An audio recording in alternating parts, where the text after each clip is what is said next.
What's up, everyone? I hate making these videos, but I really need to because it seems like the only thing that ever gets done is when you talk about this stuff. UMG, Universal Music Group, has continued to send emails about copyright content ID claims and now copyright strikes on my channel. As a matter of fact, I have 3 shorts. Okay, these are under a minute long that if they go through in the next 4 days, I'll have 3 strikes on my channel. Now, if you don't fight these things, those 3 strikes would actually remove my channel from YouTube.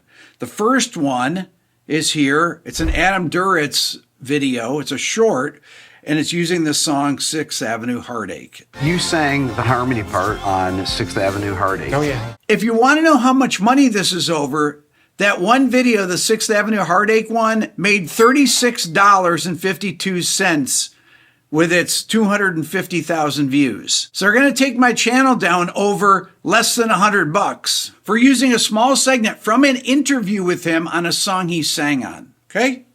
That video is 55 seconds long. The next one has me in it. It's an Olivia Rodrigo song that I played maybe 10 seconds of the song on, and the short is 42 seconds long. Who did it? Universal Music Group. The third copyright strike is from a Hans Zimmer short. It's also UMG. It's from the Crimson Tide soundtrack. Now, what do these things say?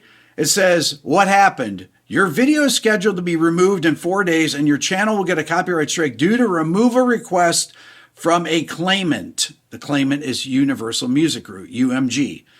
If you delete your video before then, your channel won't get a copyright strike. Just today, I opened up my email, and if you look at this, these are all copyright claims that just came in, or content ID claims. So they start at 1:04, and then the next one's at 1:04 p.m., and the next one's at 1:04, then 1:18 p.m., then 1:33 p.m., then 2:01 p.m., 2:16 p.m., 2:18 p.m., 2:20 p.m., 2:21 p.m., 2:29 p.m., 2:30, 2:32. Those emails are all in a row.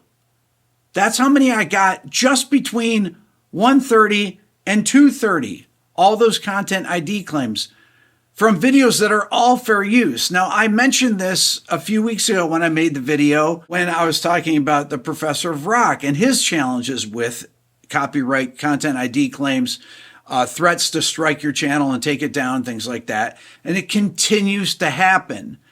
And I've hired a lawyer full-time because it's a full-time job. I've had probably 4,000 claims over the last 9 years from things that are fair use, where I'm discussing songs. I'm doing interviews with people where I'm playing the music that they either wrote and recorded or they produced. I finally broke with this. At first, I was like, okay, forget about it. I won't do it.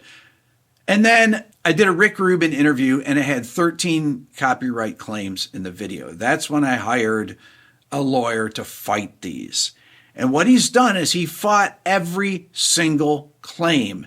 And there's many of my interviews, which are all fair use, that have multiple songs in them. When I interviewed Daniel Lanois, there were so many songs in it. Brendan O'Brien, all these producers that I interview, and forget about the artist that I interview where I play their music and we talk about it. You need to play people's music to talk about it. That is the definition of fair use. These are interviews with the people about their careers. Now, why are these record labels wanting to take down content about artists that have records on their label? What sense does that make? Well, you might say, well, they don't own their own songs. They don't own their own publishing. They sold it. No. This is actually the sound recordings that are in here. So it is literally Universal Music Group because they own the sound recordings. Yes, some of the content ID claims come from the publishers as well. So sometimes I'll get 2 different claims.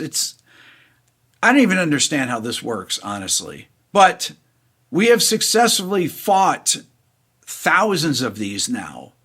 But it literally cost me so much money to do this. Since we've been fighting these things and never lost one, they still keep coming in. I mean, it's ridiculous. ridiculous. What do I have to do here? I'm sorry to come on and complain, but Universal, honestly, they're all Universal Music Group. So they obviously have hired some third-party company that are dredging up things. They're looking for things that haven't been claimed in the past. They're taking videos from 7-8 years ago. Give it a rest. My God. Now, if I didn't fight these 3 claims, my channel will get taken down with my 2,000 videos. Is that ridiculous? It's ridiculous to me. And they're for interviews. It's ridiculous. Love to know your thoughts. Hit subscribe, leave a comment, write to UMG, whatever. Thanks for watching.